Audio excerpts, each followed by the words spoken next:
ومن يضلله فلا هادي له ونشهد أن لا إله إلا الله وحده لا شريك له ونشهد أن سيدنا وسندنا وحبيبنا ومولانا محمدا عبده ورسوله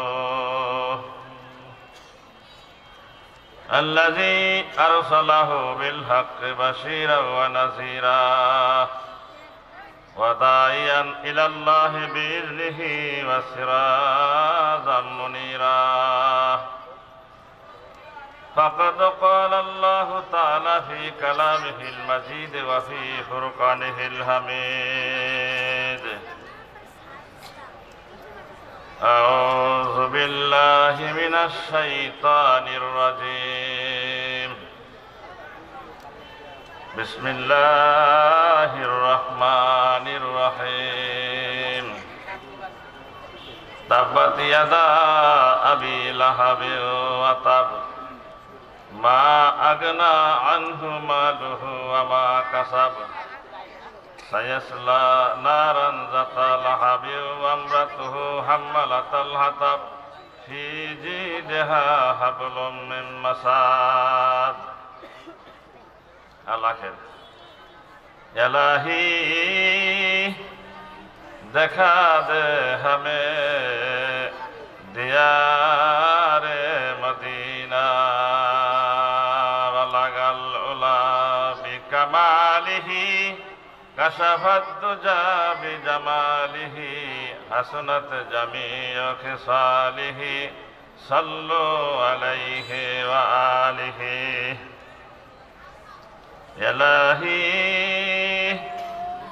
देखा दे हमें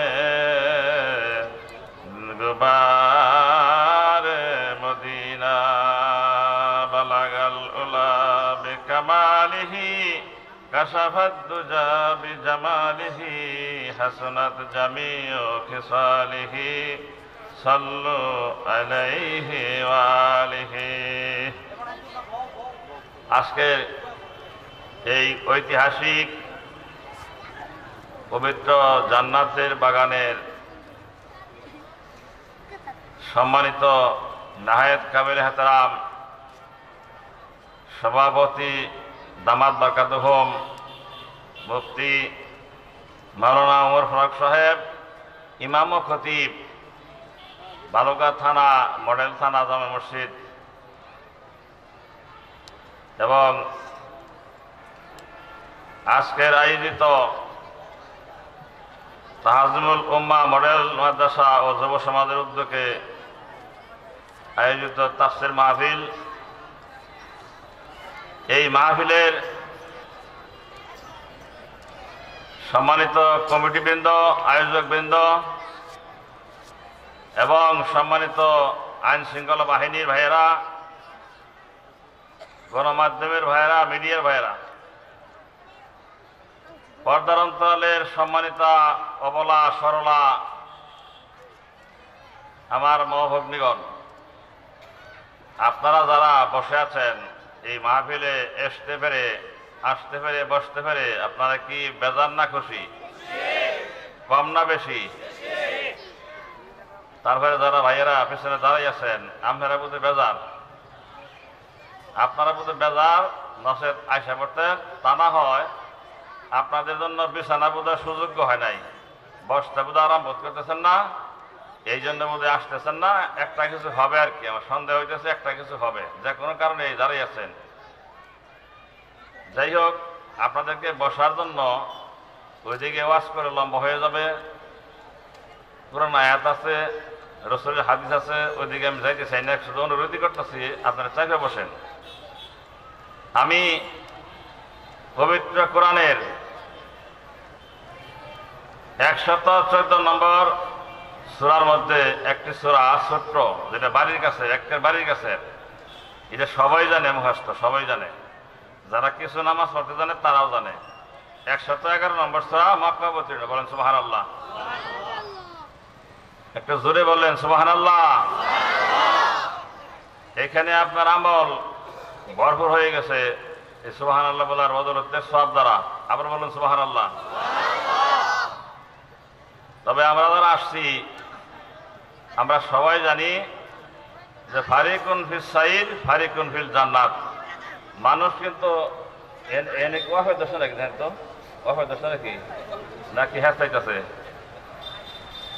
মানুষ কিন্তু দুই ভাগে বিভক্ত। ফারিকুন ফিল জান্নাত একদল হইল জান্নাতের দল, আর ফারিকুন ফিল সাইর একদল হইল জাহান্নামের দল। দুনিয়াতে যে ফেরকা বাঁচছে, এই ফেরকার মধ্যে ফেকরা করতে করতে একদল জাহান্নামের দিকে যাবে, ফারাফারি মারামারি করতে করতে লাইটালাইটি করতে করতে আরেক দল জান্নাতের দিকে যাবে।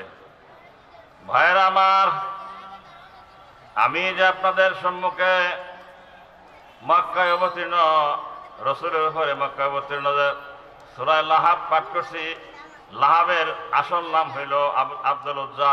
মনে রাখেন, আবু লাহাবের আসল নাম কি? আব্দুল উজ্জা। লাহাব মানে গৌরবর্ণ, অগ্নি স্ফুলিঙ্গের মতো সাদা। তার নাম হইল, ডাক নাম হইল আবু লাহাব। আবু লাহাবের স্ত্রীর নাম ছিল উম্মে জামিল। সে যেরকম ফর্সা লম্বা, আর 10 জন পুরুষের শক্তি এবং কার্যক্রম তার শরীরে ছিল। আবার শয়তান ওই রকম আসিল যে সুগল করি, এখান থেকে এক কথা ওইখান থেকে আরেক কথা বললে মানুষের মধ্যে লাগাই দিত। জানে গুপ্ত বাপিরে দেলাগা, জানে গুপ্ত বাপিরে দেলাগা, চেগাম কারদি চেগাম গাছতি দরিরা। আমার কথা শুনে রাখলাম, কথা খুব সংক্ষিপ্ত। হুজুর ইঙ্গিত দিচ্ছেন কথা সরু সরু করে বলতে হবে। আচ্ছা, ওই কথা সময় ফেলে যাবো, খুব তাড়াতাড়ি যাব। রাস্তা দিয়া লাড়ি ভর দেয়া কুজু হইয়া এক বৃদ্ধ ভাই হাঁটেন। এক যুবক জিজ্ঞাসা করতেছে, যুবক ঠাট্টাও করতে পারে বা ভালো মানুষ মনস্ক নিয়ে বলতে পারে যে বৃদ্ধ মুরব্বী আপনি কি হারাইছেন? লাড়ি বর্দা খুঁজ হইয়া আপনি হারলাম, রাস্তার মধ্যে কি খুঁজতেছেন? বৃদ্ধ বাবাজি বলেন যুবককে, ও যুবক, আমি তো কিছু হারাই নাই, আমি আমার যৌবন হারিয়েছি। বুঝতে পারছেন বাবারা? আমি আমার যৌবন হারিয়েছি। যৌবন যেমন হারাইছেন এটা খুঁজলে পাবেন। এখানে আরো শের আছে, কয়েকটা শেরে ভর্তি। এখানে আর যাওয়া যাবে না, যেহেতু সংক্ষিপ্ত সময় নিয়ে কথা নামছি। সংক্ষিপ্ত বললে অর্ধেক ওয়াজ আমার দূর হয়ে জায়গা, বৃত্তে খালি হয়ে জায়গা। আর আমি একটা অসুস্থ, সেটা বলবো না। আমি গত বছর আপনাদের আসছিলাম মনে হয় নাকি, অনেক ভাইরে দেখি না, তারা দুনিয়াতে নাই। জীবনে ওনাদের সঙ্গে আর দেখা হবে না। ইহা কা সব মুসাফির হ্যায়, ওহা আখের ঠিকানা, কুই আগে রওয়ানা হ্যায় কুই পিছে রওয়ানা। এই যে যারা দুনিয়ার থেকে আসছেন, এবার চলে যেতেছেন, আমরা তো একদিন চলে যাব না, থাকবো আমরা? কয়জন থাকবেন? হাত রাখি, কে কে থাকবেন? এরকম 2-1 জন আছেন কুমড়া গামছা আমাদের দাঁড়াই পড়তে পারেন না যে আমি আসি, আমি বাঁচবো? থাকা যাবে না। কোরআনের 16 পারাতে জিলকারনাইন নামে, ওনার নাম আর অনেক কিতাবে অনেক জায়গায় বহু নাম আছে, নাম আর ব্যাখ্যা করা যাবে না, বলাও যাবে না। জিলকারনাইন 1600 বছর বাচ্চা আছেন, বলেন সুবহানাল্লাহ। ওনার নাম হইল আলেকজান্ডার, আবার খুরেশ, আবার কিন্তু ওনাকে বলা হয় বাদশাহ বলা হয়, সেকান্দর বাদশাহ বলা হয়।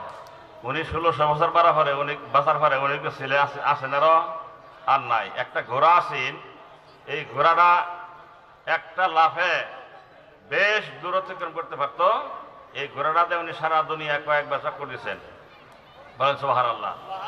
4 জন বাদশাহ ছিলেন এই পৃথিবীতে। মুসলমানের পক্ষে বাদশাহ হইল এই জুলকারনাইন আর সুলাইমান আলাইহিস সালাতু ওয়াস সালাম। আর মুশরিক কাফেরদের পক্ষে 2 জন বাদশাহ আছেন, তারা হইল গুপ্তে নসর আর হইল নমরুদ, বলুন নাউজুবিল্লাহ। এরকম ভাবে বাদশাহী করে গেছেন 2 জন মুসলমানের পক্ষে, বলুন সুবহানাল্লাহ। আর অমুসলমানের পক্ষে 2 জন। এইভাবে তারা দুনিয়াতে নাই। ভাইরা, আমরা কি দুনিয়াতে থাকবো? আল্লাহ তাবারক ওয়া তাআলা বলছেন, ইয়া আইয়ুহাল্লাযীনা আমানুত্তাকুল্লাহা হাক্কা তুকাতিহি ওয়া লা তামুতুন্না ইল্লা ওয়া আনতুম মুসলিমুন। আল্লাহ বলছেন, হে মুমিনরা, হে ঈমানদাররা, আমি আল্লাহকে ভয়ের মতন ভয় করো।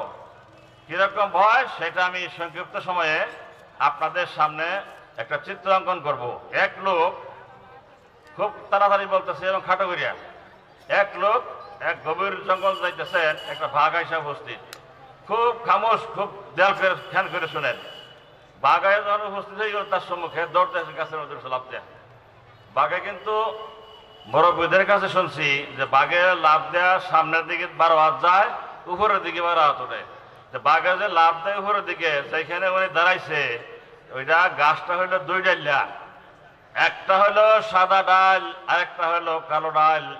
এই সাদা ডালটা দিনের বেলা ইঁদুরে কটকট করে কাটে, রাত্রিতে ইঁদুরে কটকট করে কাটে। এই একটা চিন্তা। নিচের দিকে কুয়া আর হইল সাপে ভর্তি, ওই কটার মধ্যে ওই যে মুশরিক বেদিনদের কবরে 99টা সাপ দেওয়া হবে, এটা বিভিন্ন হাদিসের কিতাব আছে, এদিকে আর ব্যাখ্যা করা যাবে না। একটা সাপ যদি এই দুনিয়ার মধ্যে খালি একটা নিঃশ্বাস ছাড়তো, তাহলে এই পৃথিবীর কোনো গাছ বৃক্ষ কিছু আর জন্মিত না, বলে নাউজুবিল্লাহ। তো ভাইরা আমার, ওই যে বৃক্ষের মধ্যে বসছে, এই বাঘ হইল তার জন্য আজাইল, এই কুয়া হইল তার জন্য কবর, আর সাপগুলি হইল কবরের সাপ। আর এই 2 ডাল্লা গাছ যে বৃক্ষ যে এই 2টা ডাইল আছে, এটা